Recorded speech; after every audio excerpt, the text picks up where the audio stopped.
বন্ধুরা, আবার একটা ভিডিওর মাধ্যমে আপনাদের কাছে হাজির হলাম। কারা কারা অন্নপূর্ণা ভাণ্ডার পাবেন আর কারা কারা পাবেন না, সেই নিয়ে বড় আপডেট।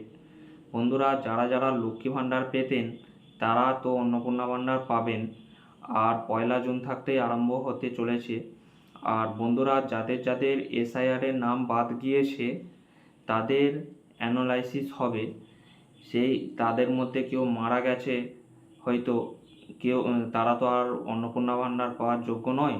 সেই নিয়ে আমাদের মাননীয় অগ্নিমিত্রা পাল বলেছেন, সেই নিয়ে ভিডিও আমরা দেখে নেব ওনার। আর যারা আপনার সিএ এর জন্য অ্যাপ্লিকেশন করেছিলেন তারাও ভাবছেন আমরা পাবো কি না। হ্যাঁ বন্ধুরা, তারাও পাবেন, এই নিয়ে বৈঠক হয়েছে।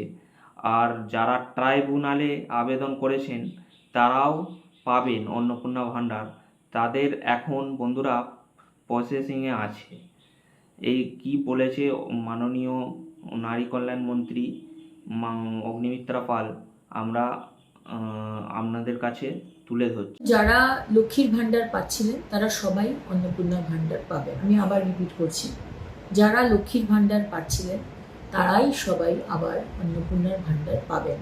এদের মধ্যে যাদের নাম বাদ গেছে তাদের অ্যানালিসিস হবে, তাদের নাম ইমিডিয়েটলি বাদ যাবে না, তাদের অ্যানালিসিস হবে।